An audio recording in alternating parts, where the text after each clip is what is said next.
जय माता दी दोस्तों, स्वागत है आपका हमारे चैनल पर।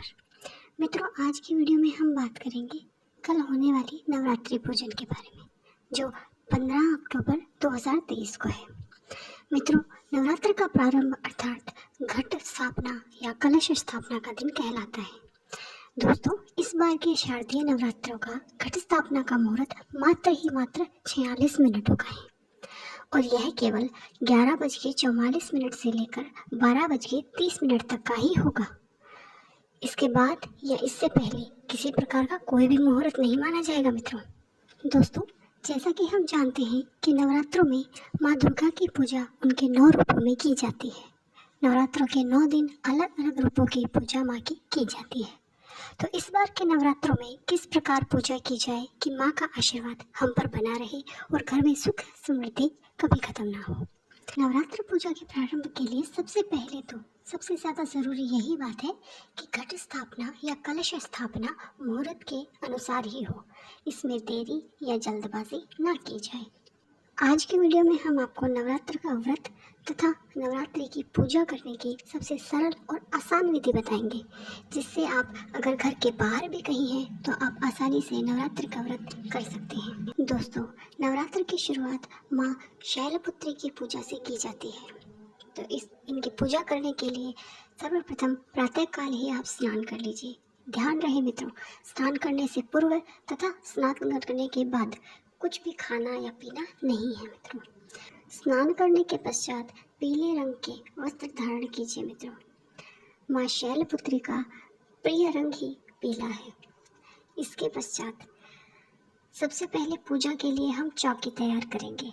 चौकी जो हमारे घर में होती है, लकड़ी की होती है, वो ले लीजिए। अगर आप कहीं बाहर हैं तो आप अपनी सुविधा अनुसार किसी भी बक्से का भी इस्तेमाल कर सकते हैं। बस ध्यान रहे कि माता की मूर्ति या तस्वीर ज़मीन पे ना रखी हो। इसके बाद उस चौकी या बक्से पर माता की तस्वीर को स्थापित कीजिए। माँ की मूर्ति स्थापना के पश्चात उन्हें ओढ़नी ओढ़ा दीजिए। अगर आपके पास ओढ़नी या चूनर का कोई भी प्रबंध नहीं है तो मित्रों, आप किसी भी लाल रंग के नए वस्त्र को माँ को ओढ़ा दीजिए, परंतु वस्त्र पुराना नहीं होना चाहिए। इसके पश्चात जो मिट्टी का बर्तन हमने पहले लिया था उसमें मिट्टी भरकर ज्वारे लगा दीजिए और इन ज्वारों को लगाने के पश्चात उस बर्तन में ही इस प्रकार से कलश को स्थापित कर दीजिए, जिस पर एक नारियल भी रखा हुआ हो।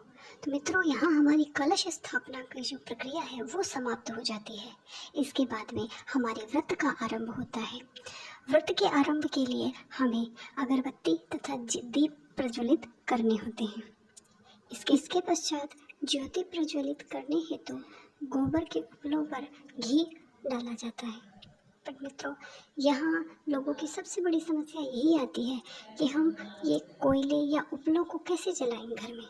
और मित्रों, जब तक अग्नि को भोग नहीं लगाया जाता है, नवरात्र का प्रारंभ नहीं किया जा सकता। आपका व्रत ना ही तो आरंभिक माना जाता है और ना ही उसका समापन होता है।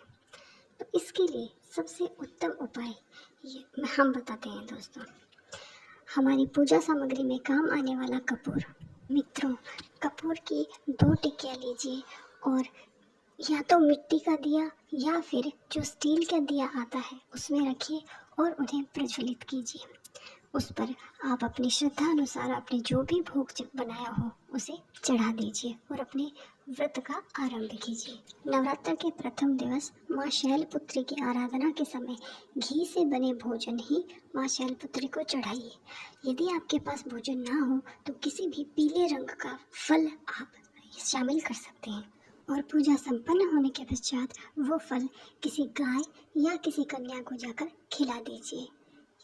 इस प्रकार आप बहुत ही कम सामग्री में अपने नवरात्रि के व्रत का प्रारंभ कर सकते हैं। इसी प्रकार के वीडियोस भविष्य में पाने के लिए चैनल को सब्सक्राइब कीजिए। अगर वीडियो पसंद आई हो तो वीडियो को लाइक कीजिए। धन्यवाद दोस्तों। जय माता दी।